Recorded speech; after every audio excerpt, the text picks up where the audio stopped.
Thank you, Reverend Devajyoti. Thank you for this opportunity, and I would like to base my talk on what we have already heard from our keynote speaker, Reverend Philip, as well as from my colleagues, Dr. Ruth and Dr. Sunita. There will be some sort of an overlap from what Dr. Sunita had presented. So just bear with me. I'm not able to change my my slides because of some reasons. So just bear with me, and I will try to make it precise. Yes, when we talk about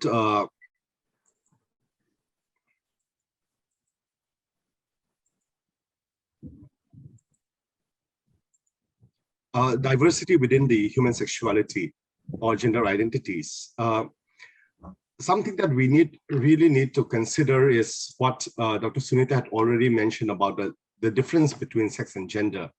We have heard about it, but I would like to make it, this is a training. We are going to have a training for the next 10 sessions. So if you allow me to just ask you a few questions from what we have heard from Dr. Sunita, what do you consider this? Whether it's a sex statement or a gender statement? Just, you can unmute yourself, or you can just write in the chat. Male voices crack during puberty while female remains the same. Is that a sex or a gender statement? Anyone? You can, let me try to open my chat. You can even chat. You can give your answers by chatting. You can give your answer in chat, or you can just unmute yourself. It's a very quick one. What do you think? Sex. Okay, that's a sex statement. Male voices crack during puberty and while women's remains the same. Okay, second point, second statement is female can care for children and male cannot. Is this a sex or a gender statement? It's a gender statement. It's a gender statement. Okay. The third, female breastfeed babies while male bottle feed babies. Sex or gender? Is this again? It is. Gender. It's both. It's biological, and of course, it's. Oh, it is. What is that? It's biological, but no, what? It's male bottle feed babies. I mean, because they cannot feed babies, so naturally bottle feed. Female also can bottle feed. It's a gender. Okay. Again. It's again gender. Do you consider that gender or sex? It's both, maybe. Anyone else have any other opinion on that? It's gender. No, it's clearly a gender statement. Why? Why do you say it's gender statement? Clearly a gender statement. Why? Some females also feed bottle feeding also. Okay. Yeah. Okay, we have a mixed feeling about that. Okay, let me put it at that.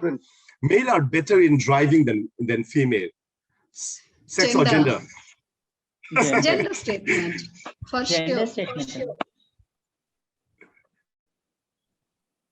Other We way all around agree now. with that.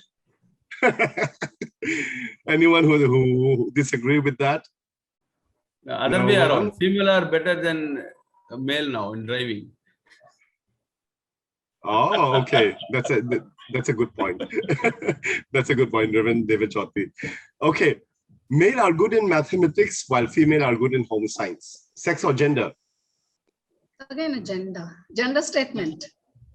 Okay, it's a gender statement. Everyone can be part of that. There are many wonderful male who can be home science students, while female can be mathematicians. Absolutely. Male are susceptible to prostate cancer while females are not, or females are more to cervical cancer. Sex or gender? Sex only. Sex. Okay. Because because of the anatomy. Okay. The last point. Female are gentle and male are strong. Sex or gender? It's again a gender statement. It's gender, sir. Gender statement. Yes. Thank you very much.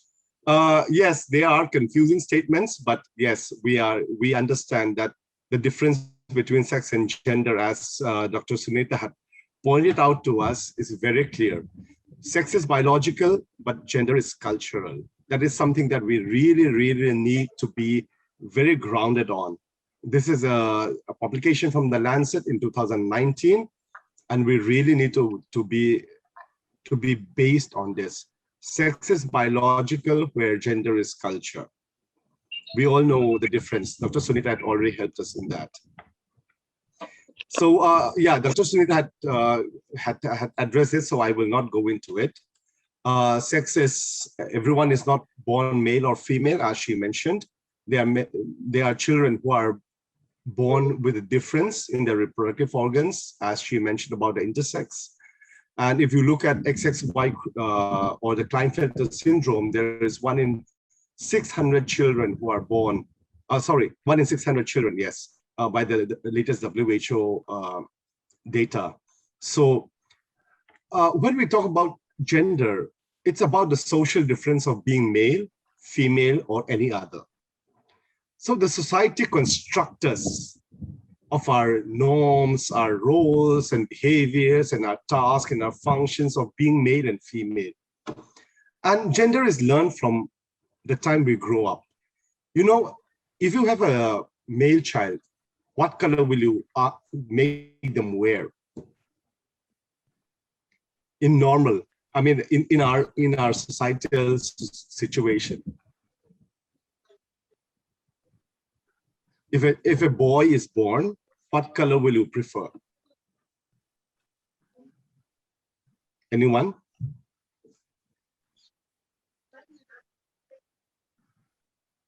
Or if a girl is born, what color will you give?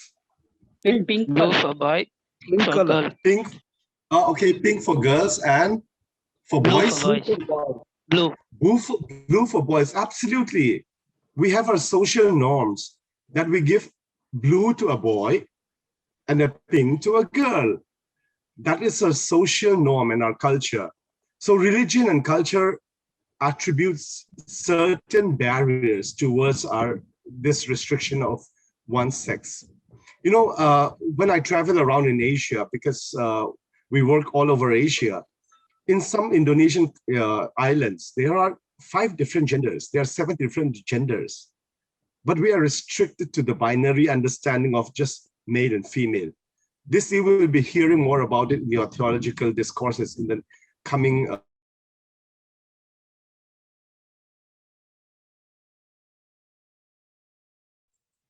I have been muted, sorry. So we really need to understand that there is a cultural and a religious barrier towards understanding of one's gender. What we really need to know is that human beings are sexual beings. Dr. Sunita had also mentioned about this. With being a sexual being as a creation of God, what we really need to focus on is our sexual health. This is some topic that we shy away from as a church. We shy away from as faith communities, that we don't talk about very often. But sexual health is the ability to embrace and enjoy our own sexuality throughout our lives. The definition from WHO is very long. I will not go into that. And that also brings us to the aspect of what sexuality is. Again, I will not read out the WHO definition, but it is the way people experience and express themselves sexually, which involves the biological, erotic, physical, emotional, social, spiritual feelings and behaviors. We have heard from Dr. Sunita about what is all this aspect of being sexual as a sexual being and what our sexuality means to us.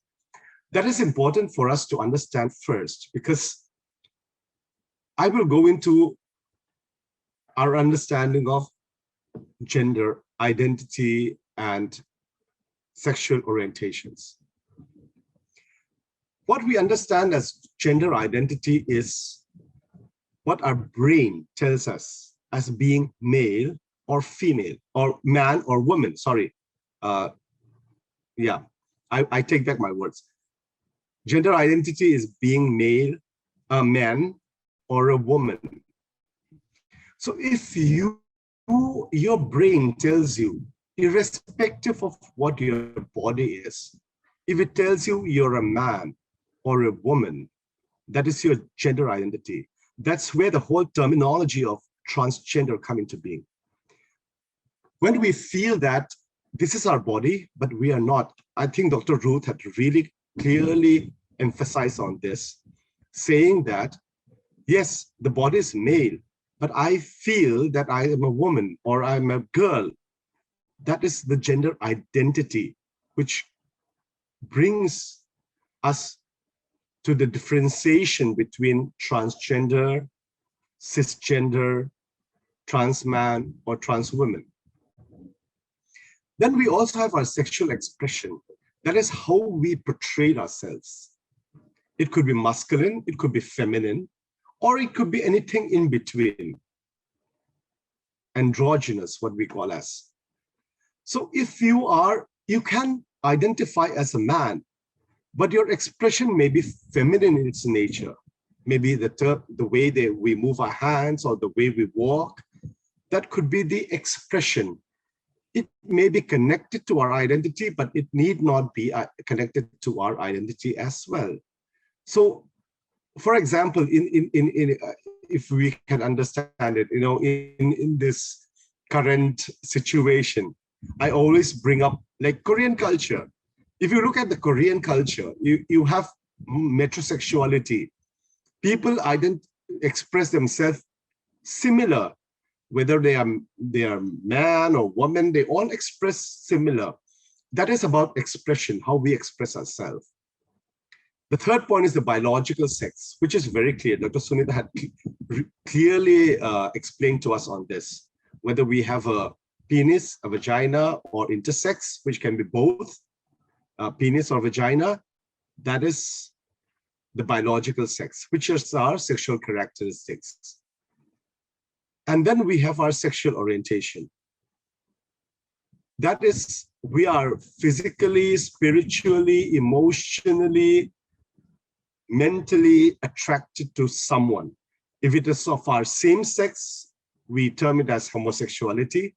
If it's of opposite sex, we term it as heterosexuality. If it's both, it's bisexuality. If it's none, it's asexual. If it's anything irrelevant of sexuality or gender, it's pansexual. Dr. Sunita had clarified with us, so I will not go in depth to that. But this really shows that there is a spectrum in our gender identity, in our expression, in our sexual characteristics, or in our sexual orientation. There is spectrum within that. We will hear more about it when we talk about theological aspect of it.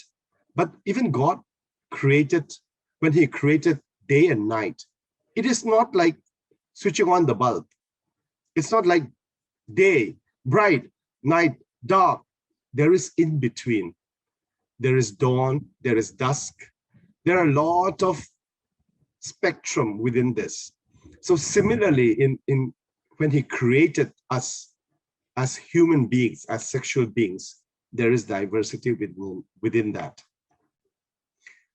Diversity, yes, we spoke about this. There are transgender, as I mentioned. There are cisgender, that is conformation with their own sex, or various sexual orientation, as we have mentioned. I think Reverend Philip was also talking about, what is the scientific aspect of this. We all know that this is not a very easy, there's no easy answer to this. There is spectrum within that. There are a lot of factors that actually contribute towards our own sexuality and our own identities. So many people say that there is nature and nurture. That plays a very complex role within our gender identity or sexual orientation. Mental health perspective, Dr. Sunita covered this, so I will not go into depth within this. But one thing I would like to highlight is homosexuality as a term was actually introduced only in 1869. Before that, there was not a term of homosexuality. So if we look at our scriptures and if you look at our biblical context, what it meant as homosexuality, what we refer as homosexuality, whether it actually contribute towards that. Because we know that there were temple prostitutions. We know that male are into prostitution during those times. And that can contribute towards our understanding of homosexuality as an orientation. And yes,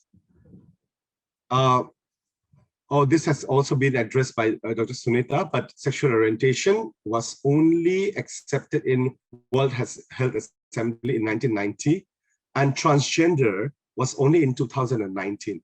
That is how recent the whole research and the understanding of human sexuality and gender identities in our communities, in the scientific communities, or in the modernity, as Reverend Philip was putting it.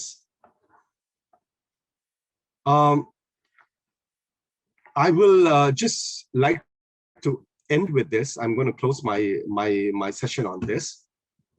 We know that there's a lot of laws and legal frameworks that actually contribute towards this aspect of same-sex behavior or same-sex relationship to be regarded as something which is unlawful.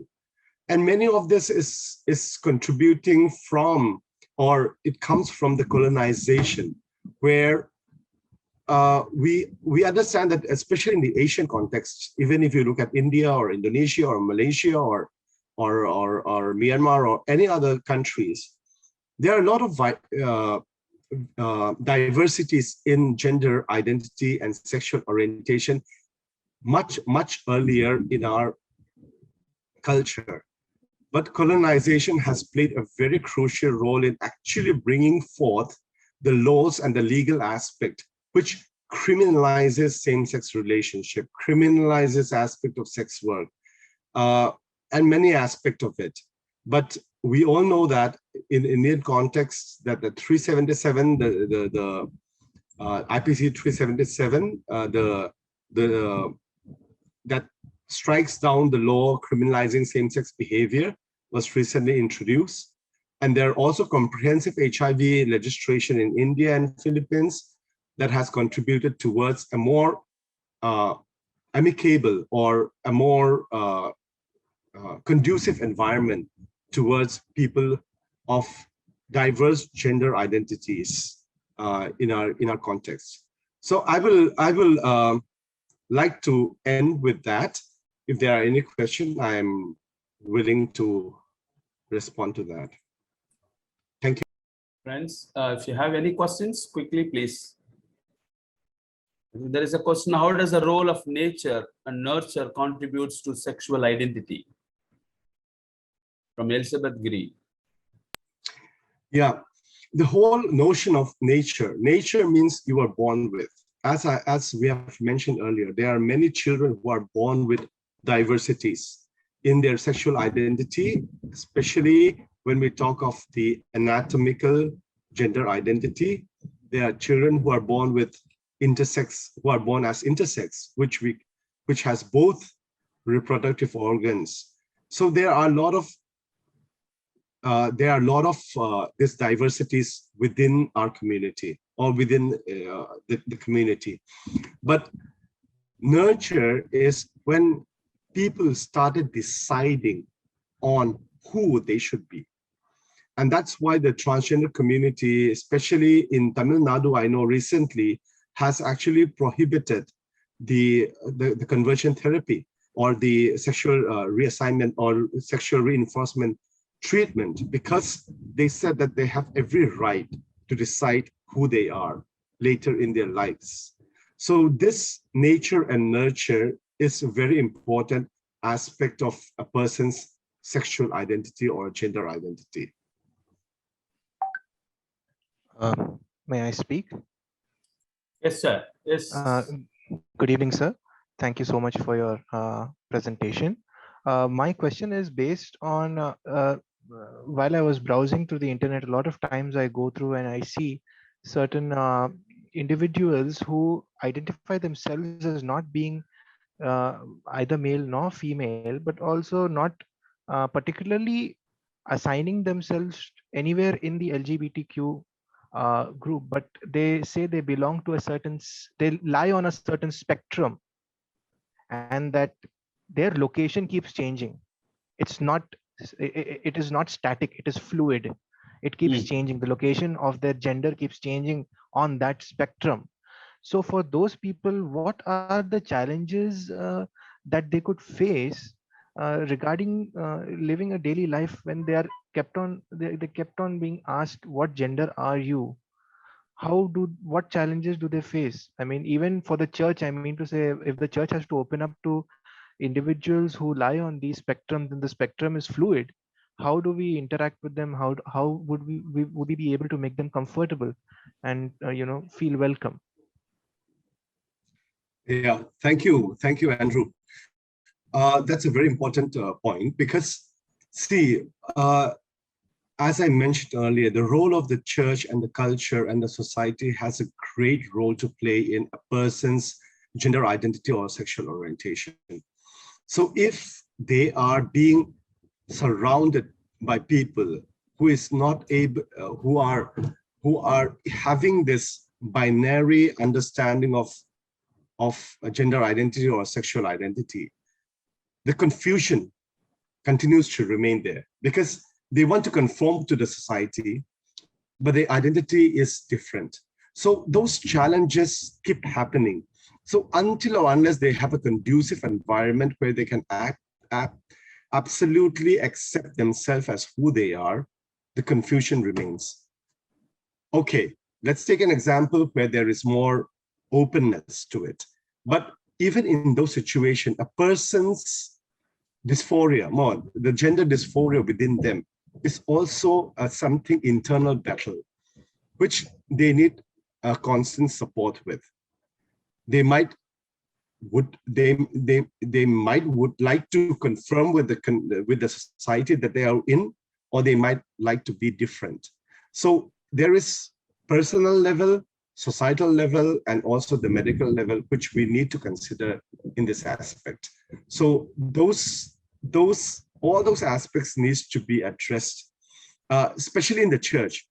The church is not confirming.